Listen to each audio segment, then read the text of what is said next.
জনই মন মোৰ উদ্দেশ্যে ঘনে ঘনে হৃদয়ত উঠিছে সমান বীৰ ভক্তি শিৰলৈক্ষ আজিও নাহিল উভতি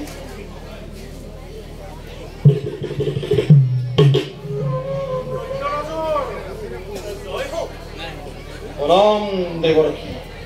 কোৱা বাৰু কিয় আহিলা এই স্থানত দৈত্যৰাজ স্বচক্ষে দেখিলোঁ যে অদ্ভুত ঘটনা কিবা সাধ্য মই কৰিম প্ৰকাশ কি এনে মহাঘটন দেখি বিচলিত হৈ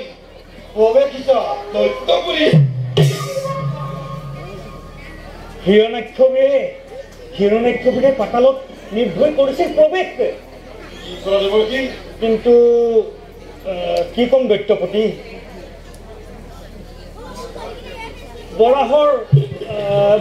দন্ত প্ৰহাৰে তলপাতিয়ে হাতীয়ে এৰিলে প্ৰাণ অসম্ভৱ দেৱৰক্ষী মূল ভিত্তি হিৰণ্যাক্ষবোৰে নাই এই সংসাৰত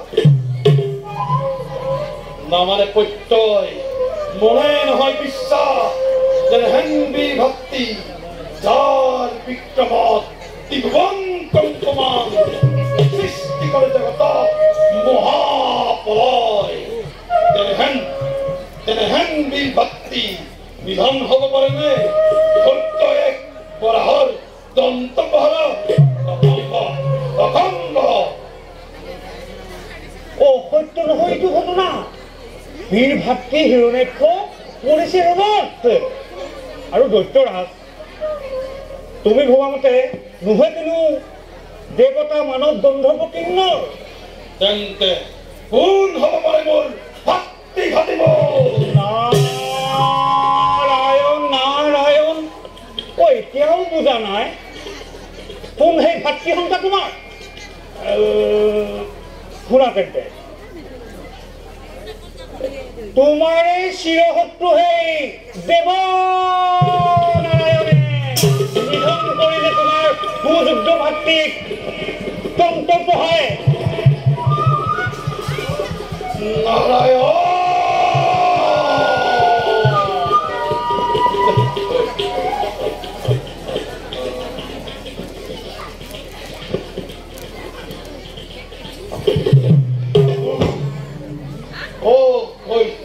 বেদনা এইটো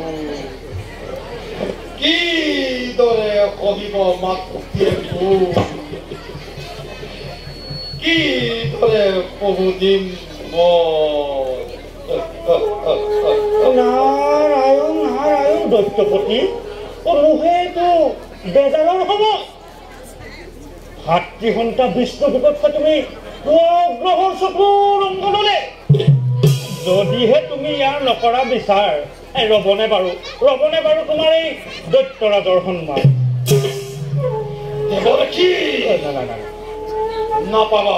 নাপাব সি ৰক্ষা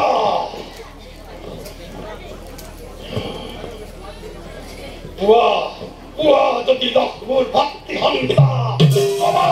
বাবা তুমি নিজ মুখেৰে জগত যত আছে ভকত বৈষ্ণৱ সকলোকে কৰিম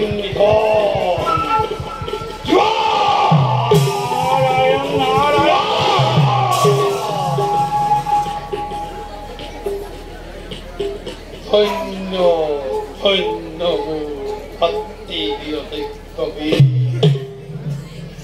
বৈৰী ভাৱে আৰোগ্য বিষ্ণুৱে মুক্তি লাভ কৰিলে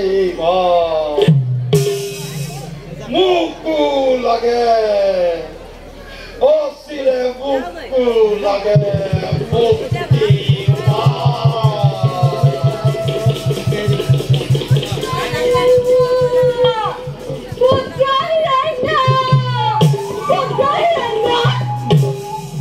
মাতৃ আৰোগ্য যদি সঁচাকৈ বীৰ পুত্ৰ হিৰণ্যাক্ষ নাই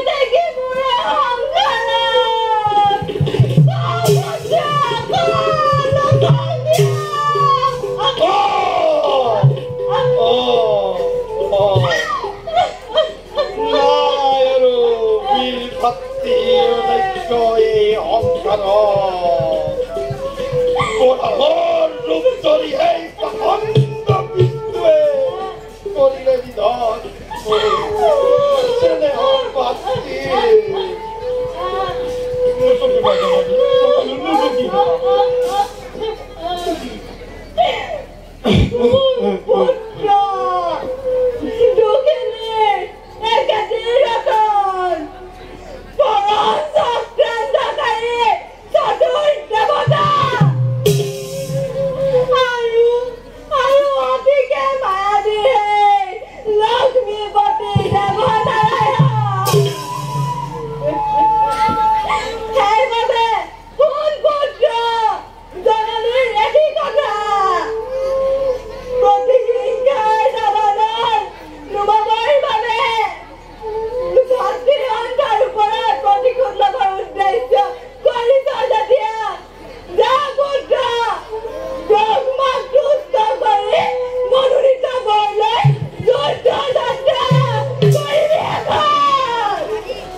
ইয়াতে কৰিম পালন মই যাওঁ ব্ৰহ্মাক তপস্যা কৰিবলৈ ওম ব্ৰহ্মা দেৱায়ে